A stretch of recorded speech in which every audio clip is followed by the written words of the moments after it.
நேற்றைய இரவு ஈரானுடைய நேரப்படி 8 மணிக்கு தாக்குதல் நடத்தப்படும் என்று சொல்லியிருந்த நிலையில அதே நேரத்தில் சரியாக ஈரான் அறிவித்ததை போன்று பஹ்ரைன்ல இருக்கக்கூடிய பஹ்ரைன் தலைநகரில் அமைந்திருக்கக்கூடிய அமெரிக்காவுடைய மிக முக்கியமான ஒரு கம்பெனியாக இருக்கிற அமேசான் மீது தாக்குதல்களை நடத்தியிருந்தது. போற போக்க பார்த்தா புட்டின் தான் கொண்டு வந்து சமாதானத்தை தர வேண்டி வரும். ஏன்னு கேட்டா புட்டினோ அல்லது சீனாவோ சொன்னா மட்டும்தான் ஈரான் முடிவுக்கு வருவாங்களே தவிர அமெரிக்காவோட பேச்சை கேட்க மாட்டாங்கிறது அமெரிக்க அதிபர் டொனால்ட் ட்ரம்ப்புக்கே தெரிந்த காரணத்தினால உங்ககிட்ட இருக்கக்கூடிய எந்த ஆயுதத்தினாலையும் நாங்க ஆயுதம் தயாரிக்கிறோம் என்பதை உங்களால் கண்டுபிடிக்கவும் முடியாது. அதை கண்டுபிடிச்சாலும் அதை அழிக்கவும் முடியாது. அவ்வளவு பாதுகாப்பான நீங்க கண்டுபிடிக்கவே முடியாத ஒரு இடத்துல தான் நாங்க ஆயுதங்களை தயாரிக்கிறோம், ஆயுதங்களை இஷ்யூ பண்ணிக்கிட்டு இருக்கிறோம். இன்ன வரைக்கும் எங்களுடைய ஆயுத குடோனுகள் அங்கதான் இருக்கிறது. இன்றைக்கு பிரான்சினுடைய அதிபர் மிக முக்கியமான ஒரு செய்தியை சொல்லியிருக்கிறார். என்னன்னு கேட்டா, இந்த ஈரானுடைய அணுசக்தி பிரச்சனையை யுத்தத்தால தீர்க்க முடியாது, பேச்சுவார்த்தையால மட்டும்தான் தீர்க்க முடியும் அப்படிங்கிறாரு. இவரும் ஈரான் கொடுத்த அடியை பார்த்ததுக்கு அப்புறம் தான் சொல்றாரு.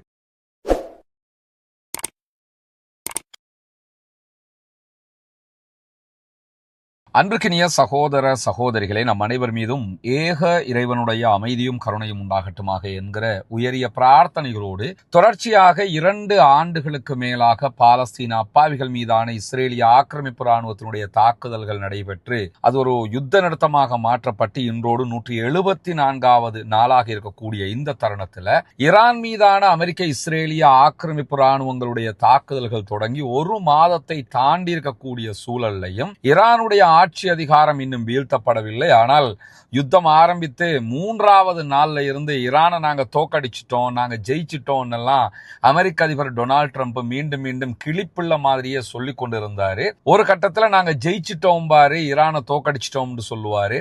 மறுகட்டம் ஈரானுங்கள்ட்ட கெஞ்சுது யுத்தத்தை நிறுத்த சொல்லி அப்படிம்பாரு. ஜெயிச்சதுக்கு பிறகு ஏன் அவங்க கெஞ்ச போறாங்க, அதான் தோத்துட்டாங்கன்னு அர்த்தமாயிருமா இல்லையா? ஆனா ஈரானுங்கிட்ட கெஞ்சுது, ஈரானுடைய புதிய அதிபர் கெஞ்சுறாரு அப்படிம்பாரு. பிறகு ஈரான் ஹொர்முஸை திறக்க மாட்டேங்கிறாங்க, அது பெரிய பிரச்சனையா இருக்குது அப்படிம்பாரு. இந்த மாதிரி அவருடைய முரண்பட்ட பேச்சுக்கள் உலகம் முழுவதும் அவரை ஒரு கேலிக்குரியவராக மாற்றி இருக்கக்கூடிய சூழல்ல இன்றைய நாளிலும் ஒரு பலத்த மாற்றம் மத்திய கிழக்கிலே ஏற்பட்டு கொண்டிருக்கிறது.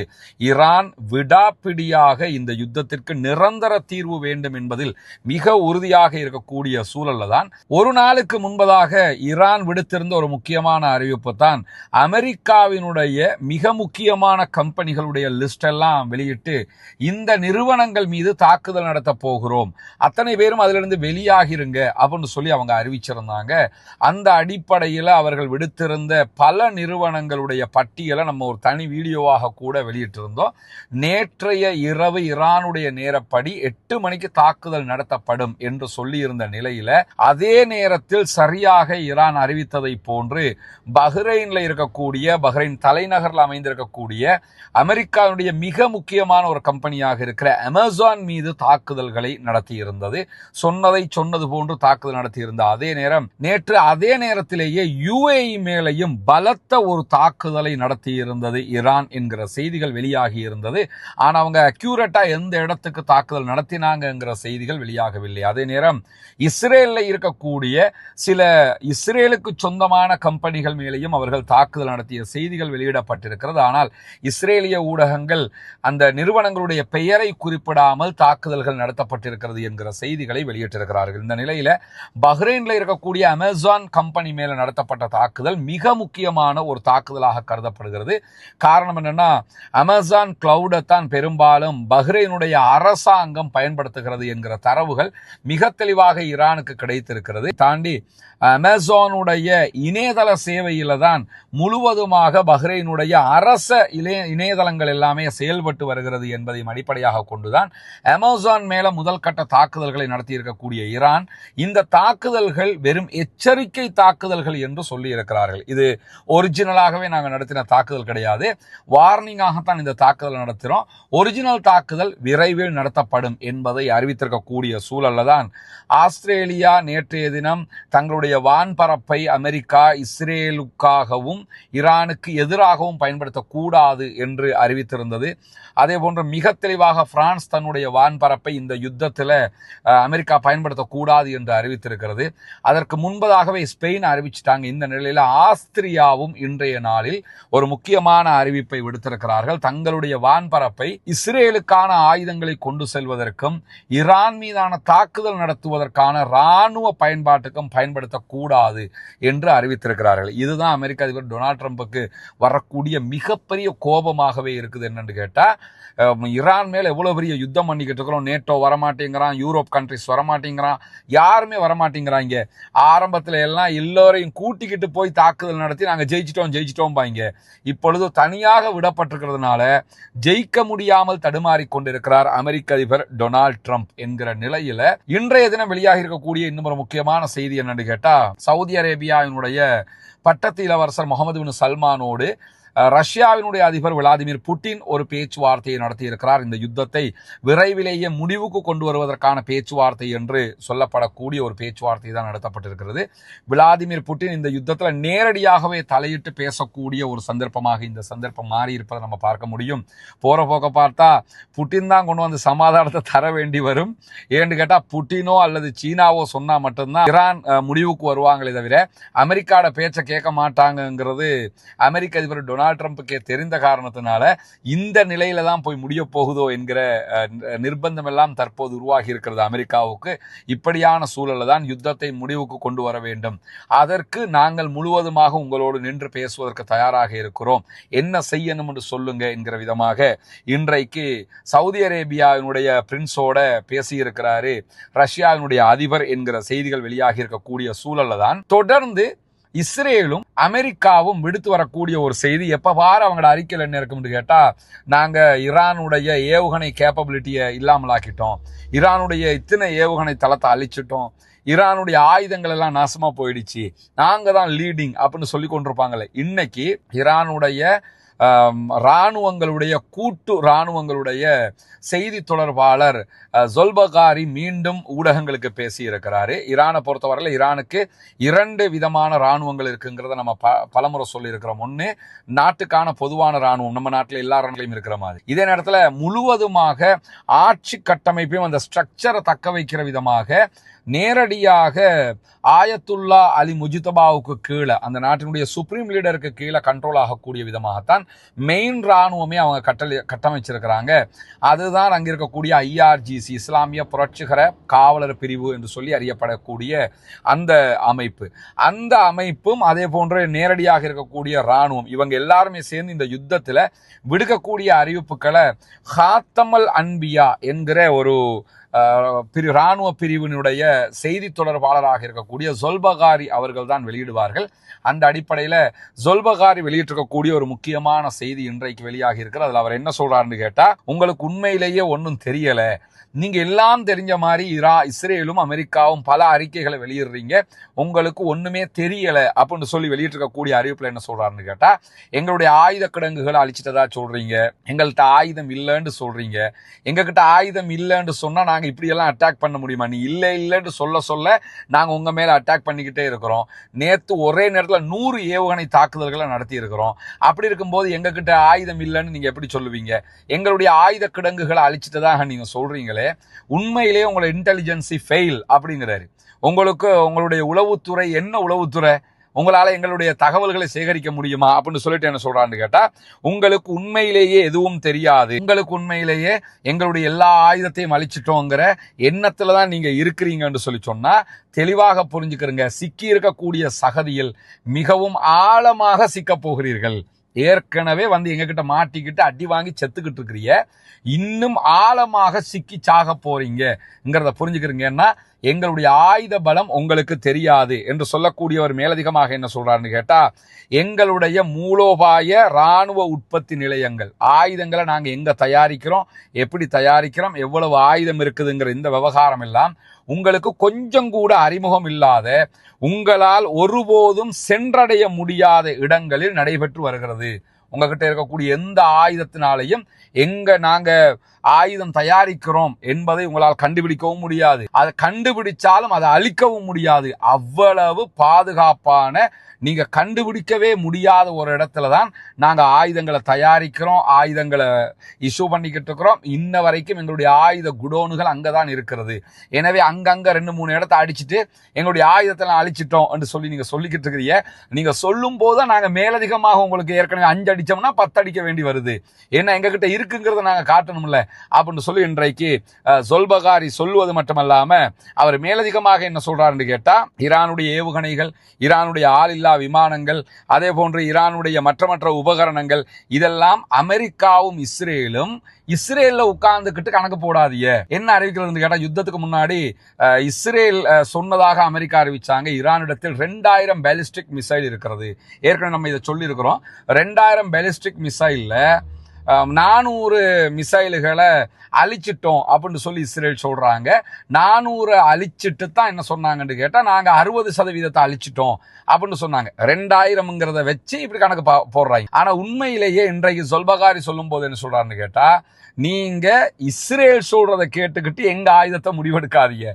எங்க ஆயுதத்தை எங்க நாட்டுக்குள்ள இருந்து நான் முடிவெடுக்கணுமே தவிர இஸ்ரேல்காரன் எப்படி முடிவெடுக்கலும், எங்கள்கிட்ட 2000 தான் இருக்கு, 3000 தான் இருக்குன்னு சொல்லி, அப்படின்னா இவ்வளவுக்கு எங்க ஆயுதம் எல்லாமே முடிஞ்சிருக்கணுமே, நாங்க திரும்ப அட்டாக் பண்றோமே என்று சொல்லி ரொம்ப சிலாகிச்சு கன்னத்துல அரைஞ்ச மாதிரி அமெரிக்க அதிபர் டொனால்ட் ட்ரம்ப்புக்கு இன்றைக்கு ஈரானுடைய IRGC-னுடைய ஊடக செய்திகளை வெளியிடக்கூடிய ஹாத்தமல் அன்பியா படைப்பிரிவினுடைய செய்தி தொடர்பாளர் இப்ராஹிம் ஜொல்பகாரி அவர்கள் சொல்லியிருக்கக்கூடிய செய்திகள் வெளியாக இருக்கிறார். அதே நேரம் இன்றைக்கு 90வது அலை தாக்குதல்கள் இந்த யுத்தத்தில் ஈரான் தரப்புல நடத்தக்கூடிய இந்த சண்டைக்கு அவங்க வச்சிருக்கக்கூடிய பேரு ட்ரூ ப்ராமிஸ் 4. இது 4ஆம் கட்ட தாக்குதல். இந்த 4ஆம் கட்ட தாக்குதலில் 90வது அலை தாக்குதல்கள் நடத்தப்பட்டது. 2 கட்டமாக நடத்தப்பட்டது. அதை தாண்டி டெல் அவீவ், ஹைஃபா, ஈலாது, நெகோவ், பீர்ஷேபாவில் இருக்கக்கூடிய இராணுவம் பயிற்சி எடுக்கக்கூடிய பகுதிகள், இந்த பகுதி எல்லாத்தின் மேலையும் நாங்கள் இன்னைக்கு பயங்கரமான தாக்குதல் நடத்தி இருக்கிறோம் என்று சொல்லியிருக்கிறாங்க. இது இஸ்ரேலுடைய ஊடகங்களும்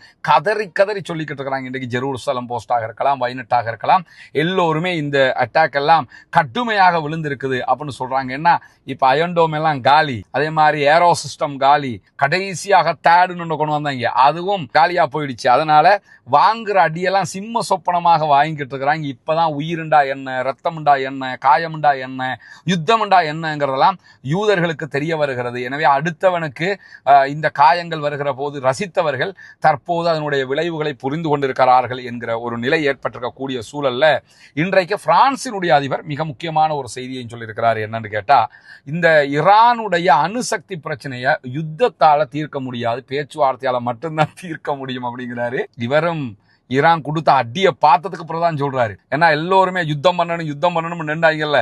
இப்ப என்ன சொல்றாங்கன்னா, இந்த பிரச்சனையெல்லாம் யுத்தத்துல தீர்க்க முடியாதுங்க, பேச்சுவார்த்தையில தான் தீர்க்க முடியும், நீங்க ஏன் சண்டை பிடிக்க போனீங்க அப்படின்னு சொல்லிட்டு இந்த ஹொர்முஸ் ஜலசந்தியை திறக்கிறதுக்கு ராணுவ நடவடிக்கை ஒன்று எடுக்கணும், எல்லா நாடும் வாங்கன்னு அமெரிக்க அதிபர் டொனால்ட் ட்ரம்ப் கூப்பிட்டாரு. இது யதார்த்தமற்றது, ராணுவத்தை கொண்டு ஹொர்முஸை திறக்கவே முடியாது என்று சொல்லி மிக தெளிவாக இன்றைக்கு பிரான்சினுடைய அதிபர் இமானுவேல் மேக்ரான் தென்கொரியாவுக்கு ஒரு விஜயத்தின் போது சொல்லுகிறார். மேலதிகமாக என்ன சொல்றாருன்னு கேட்டா, அப்படியே நீங்க ராணுவ அட்டாக்னு போனாலும் மிக நீண்ட காலம் இருக்கும், பல வருஷங்கள் ஈரான் நமக்கு அடிச்சுக்கிட்டே இருப்பான். நீங்க ஹொர்முஸை திறக்குதுங்கிறது என்ன கேட்டா, இது சும்மா திறந்து விட்டு வர்றதுக்கு பல ஆண்டுகள் ஈரானிடத்திலிருந்து அடி வாங்க வேண்டி வரும்.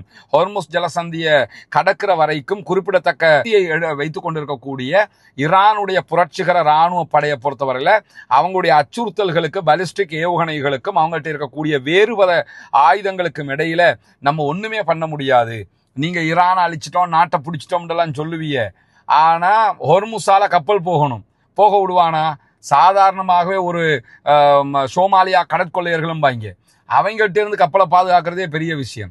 அதை தாண்டி யமன்ல இருக்கக்கூடிய ஹூத்திஸ்ட இருந்து கப்பலை பாதுகாக்கிறதே பெரும்பாடுபட்டாங்க. இப்போ ஒரு நாடு, அவங்க ஒரு மாபெரும் ராணுவம், இத்தனையா 40 ஆண்டு காலம் பாலிஸ்டிக் மிசைல் செஞ்சிருக்கிறான், அதெல்லாம் வச்சுக்கிட்டு நாங்கள் எப்படி இவங்ககிட்ட தப்பிக்கிறது?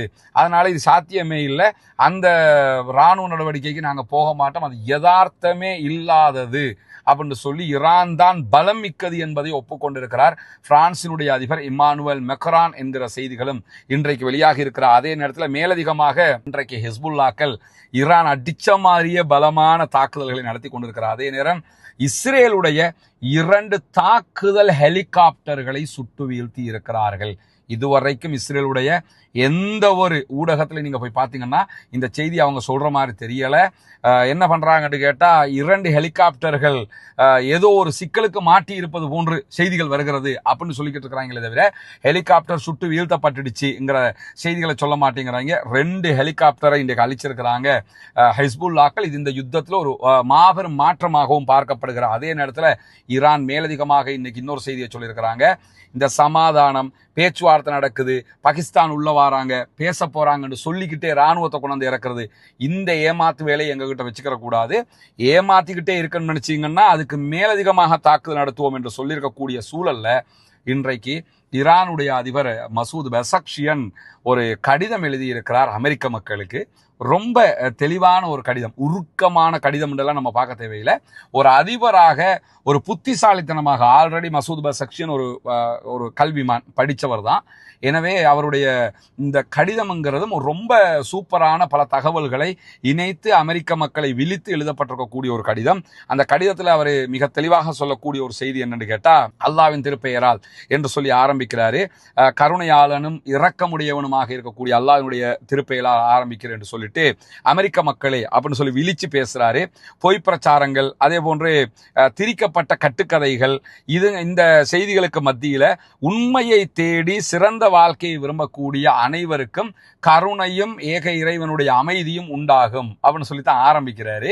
ஏன்னா நிறைய பொய் செய்தி வருது, இதுக்கடையில் நீங்க உண்மையை தேடினீங்கன்னா உங்களுக்கு இறைவனுடைய அமைதி கிடைக்கும் அப்படின்னு சொல்லிவிட்டு என்ன சொல்றாருன்னு கேட்டா, ஈரான்ங்கிறது உலகத்துல மிக பழமையான நாகரிகங்களை கொண்ட ஒரு நாடு, அதை மறக்கிறதுக்கே இல்லை. அமெரிக்காவுடைய ஹிஸ்டரி எவ்வளோன்னு பாத்தீங்கன்னா வெறும் 270 ஆண்டுகள் 300 ஆண்டுகளுக்குள்ளதான் அமெரிக்காவுடைய ஹிஸ்டரி. ஆனா ஈரானுடைய பாரசீகத்தினுடைய ஹிஸ்டரின்னு பாத்தீங்கன்னா அது 7000 ஆண்டுகளை தாண்டியது. எனவே ஒரு உலகின் மிக பழமையான நாகரிகங்களை கொண்ட ஒன்றாக ஈரான் இருக்கு. நவீன கால வரலாற்றுல ஈரான் ஒருபோதும் யாரையும் ஆக்கிரமிக்க போகவும் இல்லை, ஆயுத ரீதியாக நாட்டை விரிவுபடுத்த போகவும் இல்லை, நாங்கள் யாரையும் காலனித்துவம் செய்ய போகவும் இல்லை, ஆதிக்கம் செலுத்துகிற பாதையை நாங்கள் தேர்ந்தெடுக்கவே இல்லை. நாங்க எந்த நாட்டையாவது போய் பிடிச்சோமா? எங்கேயுமே போய் யுத்தம் பண்ணல. நாங்க எங்க பாட்டுக்கு நாங்க இருந்துகிட்டு இருந்தோம். இதுதான் எங்களுடைய நவீன கால வரலாறாக இருக்கிறது. தாக்கியவர்களை மட்டும்தான் துணிச்சலோடு நாங்கள் முறியடித்திருக்கிறோம். எங்களுக்கு இஸ்ரேல்காரன் அடிச்சா நாங்க திருப்பி அடிச்சிருக்கிறோமே தவிர, பலுசிஸ்தான்ல அடிச்சாங்க திருப்பி அடிச்சிருக்கிறோமே தவிர, நாங்களாக எங்கேயாவது போய் அடிச்சிருக்கிறோமா அப்படின்னு சொல்லக்கூடியவர் என்ன சொல்றாருன்னு கேட்டா, ஈரானுடைய மக்கள் அமெரிக்கா, ஐரோப்பிய அல்லது அண்டை நாட்டு மக்களுக்கு எதிரான விரோதம் கொண்டவர்கள் அல்ல. ஈரான் மக்களை பொறுத்தவரை அமெரிக்காக்காரனோட எங்களுக்கு கோபம் கிடையாது, யூரோப்காரனோட கோபமும் கிடையாது, வேறு எந்த நாட்டு மக்களோடையும் எங்களுக்கு எந்த கோபமும் பகையும் கிடையாது. அரசுகளையும் மக்களையும் நாங்கள் எப்பயுமே வேறுபடுத்தி தான் பார்க்கிறோம். எங்களுக்கும் அமெரிக்காவுக்கும் அரசாங்கத்துக்கும் இடையில பிரச்சனை இருக்குது, எங்களுக்கும் யூரோப்புக்கும் இடையில பிரச்சனை இருக்குது, ஆனா எங்களுக்கு மக்களுக்கும் இடையில எந்த பிரச்சனையும் கிடையாதுன்னு சொல்லிட்டு, இது எங்களுடைய கலாச்சாரத்தின் ஆழமான கொள்கை, இதுதான் எங்க ஆழமான கொள்கையே அப்படின்னு சொல்லக்கூடிய மசூத் பெசக்ஷியன் அவருடைய கடிதத்தில் மேலதிகமாக என்ன எழுதுறாருன்னு கேட்டா, ஈரான் மற்ற நாடுகளுக்கு அச்சுறுத்தல் என்று சொல்வது வரலாற்று உண்மைக்கும் இன்றைக்கு இருக்கக்கூடிய நிலைக்கும் பொருந்தாத செய்தி. ஈரானால அவங்களுக்கு அச்சுறுத்தல், இவங்களுக்கு அச்சுறுத்தல் சொல்றாங்கல்ல, அது பொருந்தாத செய்தி. இது சக்தி வாய்ந்த ஆயுதங்களை வைத்துக் கொண்டிருக்கக்கூடியவர்கள் அரசியல் தங்களுடைய பொருளாதார தேவைகளுக்காக உருவாக்கப்பட்ட ஒரு பொய். இது எங்களை அச்சுறுத்தல் என்று ஏன் சொல்றாங்கன்னு கேட்டா, அவன் சம்பாதிக்கணும், அவனுக்கு அரசியல் பண்ணிக்கிறணும், உங்களை வச்சு அவன் ஆட்சியை பண்ணிக்கிறணும், இதுக்காக வேண்டி உருவாக்கி இருக்கக்கூடிய ஒரு பொய்யான செய்தியாக இருக்கிறது என்று ஆயுத தொழிலை செய்யக்கூடியவர்கள், இராணுவ ஆதிக்கத்தை தக்க வைத்துக் கொள்ள விரும்புகிறவர்கள், அதே போன்று இராணுவ சந்தையை கட்டுப்படுத்த விரும்புறவங்க, அதாவது ஆயுத வெப்பன் சப்ளை பண்ணக்கூடிய சந்தை இருக்குதா இல்லையா, அதை கட்டுப்படுத்தணும் என்று விரும்பக்கூடியவங்க, இந்த மாதிரி ஆட்கள் எல்லோருமே என்ன பண்றாங்கன்னு கேட்டா, ஒரு போர் தொடங்காத நாட்டுக்கு ஒரு அச்சுறுத்தல் என்று சொல்லிக்கிட்டு ஈரான் மேல தாக்குதல் நடத்த வர்றாங்க. அதனாலதான் நாங்க தற்காப்பு நடவடிக்கைகளை மேற்கொண்டு வருகிறோம். இந்த தாக்குதல் எல்லாமே ஆயுத பிசினஸுக்காக நடக்கக்கூடியது என்பதை அமெரிக்க மக்கள் புரிந்து கொள்ளுங்கள் என்று சொல்லிட்டு, ஒருபோதும் யுத்த யுத்தமே ஆரம்பிக்காத நாட்டின் மேல உங்க நாடு தாக்குதல் நடத்தியது சரியா என்று சொல்லி கேட்கக்கூடியவர் என்ன சொல்றாருன்னு கேட்டா, நாங்கள் நடத்துகிற தாக்குதல் என்பது சுய பாதுகாப்பு மட்டும்தான். 1953 அமெரிக்கா எங்கள் ஜனநாயகத்தை கவிழ்த்தது, எங்க நாட்டுக்கு இருந்த ஆட்சி ஜனநாயகத்தை கவிழ்த்தாங்க, எங்களுடைய வளங்களை தேசிய மயமாக்குறதுக்கு நாங்க முயன்றோம், அதையெல்லாம் 1953 தடுத்தாங்க.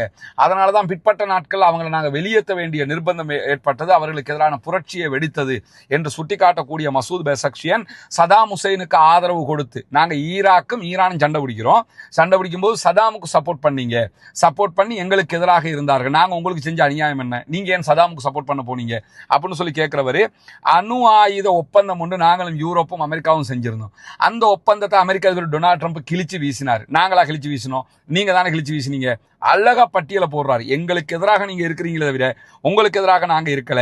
அதே மாதிரி பேச்சுவார்த்தை நடத்திக்கிட்டு இருக்கும் போதே 2 வாட்டி எங்க மேல அட்டாக் பண்ணிருக்கீங்க, ஏற்கனவே ஜூன் மாத அட்டாக்கும் எங்களோட பேச்சுவார்த்தை நடத்திக்கிட்டே பண்ணினீங்க, இப்பொழுதும் பேச்சுவார்த்தை பண்ணிக்கிட்டே எங்க மேல அட்டாக் பண்ணினீங்க, இதுவெல்லாம் எங்களுக்கு அமெரிக்க அரசு செய்த மாபெரும் துரோகம். ஆனாலும் இந்த அழுத்தங்கள், இப்படி தாக்குறது, எங்களை அடக்க நினைக்கிறது, எங்களுக்கு எதிராக செயல்படுறது, இதுவெல்லாமே எங்களை பின்வாங்க வைக்கவில்லை என்று சொல்லிட்டு சொல்றாரு. நீங்க ஈரானை பத்தி என்ன நினைச்சுக்கிட்டு இருக்கிறீங்கன்னு சொல்லிட்டு, 30% இருந்த ஈரானிய மக்களுடைய கல்வி அறிவை 90% மேல் உயர்த்தி இருக்கிறோம். உயர்கல்வி, தொழில்நுட்பம், மருத்துவம், உள்கட்டமைப்பு எல்லாமே பெரிய அளவில் முன்னேறி இருக்குது. ஈரானுக்கு வந்து பாருங்கிறாரு. ஈரானுக்கு வந்து பார்த்தா தெரியும், நாங்க தொழில்நுட்பத்துல, உயர்கல்வியில எல்லாத்துலயுமே நாங்க முன்னேறி போய் இருக்கிறோம்னு சொல்லிட்டு, இந்த இப்ப நடக்கக்கூடிய யுத்தம் இருக்குதா இல்லையா, இந்த யுத்தத்துல குண்டு வீச்சு, தடைகள், இதெல்லாமே எங்கள் மக்களை பாதித்து கொண்டிருக்கு, எங்களுக்கு பொருளாதார தடை விதிச்சிருக்கிறீங்க, எங்களுக்கு குண்டு போடுறீங்க, இதுவெல்லாம் எங்களை கடுமையாக பாதிக்கிறது என்று சொல்லிட்டு சொல்றாரு. குழந்தைகளை கொல்றது, புற்றுநோய் மருந்துகள் தயாரிக்கக்கூடிய ஃபேக்டரி மேல குண்டு வீசுவது, உங்களை எல்லாம் கற்காலத்துக்கு அனுப்பி விடுவோம் என்றெல்லாம் பெருமை பேசுவது, இது அமெரிக்க மக்களுக்கு எப்படி உதவும்? ஏன்னா இந்த ஸ்டேட்மெண்ட்டை நேற்று தான் அமெரிக்க அதிபர் சொல்லியிருந்தாரு, நாங்க ஈரானை அழிச்சு கற்காலத்துக்கு அனுப்பிடுவோம் அப்படின்னு சொல்லியிருந்தாரு. அதெல்லாம் சுட்டிக்காட்டி சொல்றாரு, எங்களுடைய மக்கள் மேல அட்டாக் பண்றீங்க, குழந்தைகளை கொல்றீங்க, அதே மாதிரி புற்றுநோய்க்கு மருந்து தயாரிக்கக்கூடிய ஃபேக்டரிகளை அழிக்கிறீங்க, மருந்து ஃபேக்டரிகளை, இது எல்லாம் பண்ணிட்டு ஈரானியர்களை கற்காலத்துக்கு நாங்க அனுப்புவோம். எங்களை நீங்க கற்காலத்துக்கு அனுப்புறதுனால அது எப்படி அமெரிக்க மக்களுக்கு லாபமா அமையும்? அதனால அமெரிக்க மக்களுக்கு என்ன பலன் இருக்குது அப்படின்னு சொல்லி அப்படியே அமெரிக்க மக்களுடைய மூளையை திறந்து விடுற மாதிரி அழகாக அவருடைய கடிதத்தை அமைத்திருக்கக்கூடிய ஈரானுடைய அதிபர் மசூத் பெசக்ஷியன் அவங்க என்ன சொல்றாங்கன்னு கேட்டா, இஸ்ரேல் தன்னுடைய நலனுக்காக, தன்னுடைய தேவைக்காக அமெரிக்காவை பயன்படுத்திக்கிட்டு இருக்குது. அமெரிக்கா ஃபர்ஸ்ட் என்று சொல்லக்கூடிய நிலையில நீங்கெல்லாம் இருக்கும்போது இஸ்ரேலுடைய கவர்மெண்ட் அமெரிக்காவை வந்து தன்னுடைய ஏஜென்ட்டாக பயன்படுத்திக்கிட்டு இருக்கு. நீங்க அமெரிக்கா ஃபர்ஸ்ட்னு நீங்க கற்பனை பண்ணிக்கிட்டு இருக்கீங்க, ஆனா இஸ்ரேல்காரன் உங்களை பயன்படுத்தி உங்களோட நாட்டையே நாசமாக்கிக்கிட்டு இருக்கிறான்னு சொல்லிட்டு, எங்களுடைய மக்கள் படித்தவர்கள், எங்களுடைய மக்கள் திறமையானவர்கள், உலகிலேயே தலை சிறந்த பல்கலைக்கழகங்களில் படிக்கக்கூடிய எங்க மக்கள் நீங்க பார்க்க முடியும், வேலை செய்யக்கூடிய மக்களை பார்க்க முடியும். ஈரான் மக்கள் உலகம் முழுவதும் மிக முக்கியமான பொசிஷன்ல இருக்கக்கூடியதை நீங்க பார்க்க முடியும். எனவே உங்க நாட்டுக்குள்ள உங்க டிவிகள் சொல்லுகிற பச்சை பொய்யை நம்பாம, ஈரான்காரனுக்கு அறிவில்லை, ஈரான்காரன் படிக்கல, ஈரான்காரன் முட்டாள், ஈரான்காரன் அப்படி இப்படின்னு சொல்றத நம்பாம உண்மை என்னன்னு தேடி பாருங்க. இந்த யுத்தமே உங்களுக்கு அதுக்குரிய படிப்பினையாக அமைந்திருக்கின்ற இந்த யுத்தம், இந்த மோதலுங்கிறது சாதாரணமாக இல்லாம இதற்கு முன்பிருந்ததை விட அதிக விலை கொடுக்கக்கூடிய நிலைக்கு அமெரிக்காவை தள்ளும். நீங்க நினைச்சுக்கிறாதீங்க சாதாரணமா கடந்து போயிருவோம்னு, கடுமையான விளைவுகளை அமெரிக்க மக்களுக்கு இது ஏற்படுத்தும். டொனால்ட் ட்ரம்ப் அமெரிக்காவுக்கு நலவு செய்யற என்ற பேர்ல நாசத்தை உண்டாக்குறார் என்று சொல்லிட்டு, ஈரான் ஆயிரக்கணக்கான ஆண்டுகளாக பல ஆக்கிரமிப்பாளர்களை நாங்கள் தாண்டி வந்திருக்கிறோம், எனவே இந்த ஆக்கிரமிப்பையும் தாண்டுவோம், ஜெயிப்போம், நிலைப்போம் என்று சொல்லி அவர் அமெரிக்க மக்களுக்கு எழுதியிருக்கக்கூடிய கடிதத்தில் மிக தெளிவாக பேசியிருக்கக்கூடிய காட்சியை நம்ம பார்க்க முடிகிறது. எனவே இது ஒரு முக்கியமான கடிதமாகவும் அவதானிக்கப்படுகிறது. சர்வதேச ஊடகங்களில் அந்த அளவுக்கு துல்லியமாக ரொம்ப யோசித்து கரெக்டாக எழுதியிருக்கக்கூடிய கடிதமாக இருக்கிறது. அமெரிக்க அதிபர் டொனால்ட் ட்ரம்ப்புக்கு நெத்தி பொட்டுல வச்ச மாதிரி, கன்னத்தில் அரைஞ்ச மாதிரி இந்த கடிதத்தை மசூத் பெசக்ஷியன் அவர்கள் எழுதியிருக்கிறார். எனவே ஈரான் தொடர்ந்து வெற்றி பாதையில் பயணித்துக் கொண்டிருக்கிறது.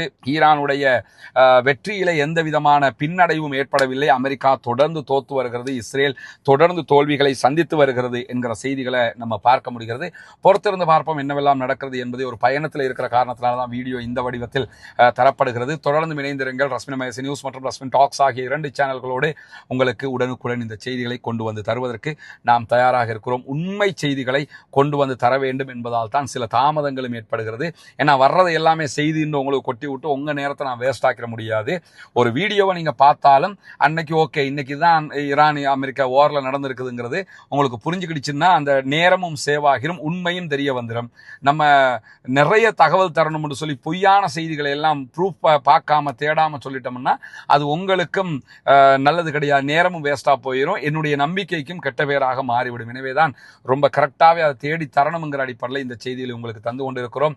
தொடர்ந்தும் பிரார்த்தனை செய்வோம். ஆக்கிரமிப்புகள் ஓய வேண்டும், ஆக்கிரமிப்பாளர்கள் ஓய வேண்டும் என்கிற பிரார்த்தனைகளோடு பாலஸ்தீன மக்களுக்காகவும் தொடர்ந்து பிரார்த்தனை செய்கிற அதே நேரம் ஜனநாயக ரீதியாக ஆக்கிரமிப்பாளர்களுக்கு எதிராக தொடர்ந்தும் குரல் எழுப்புவோமாக. அல்ஹம்துலில்லாஹி ரப்பில் ஆலமீன்.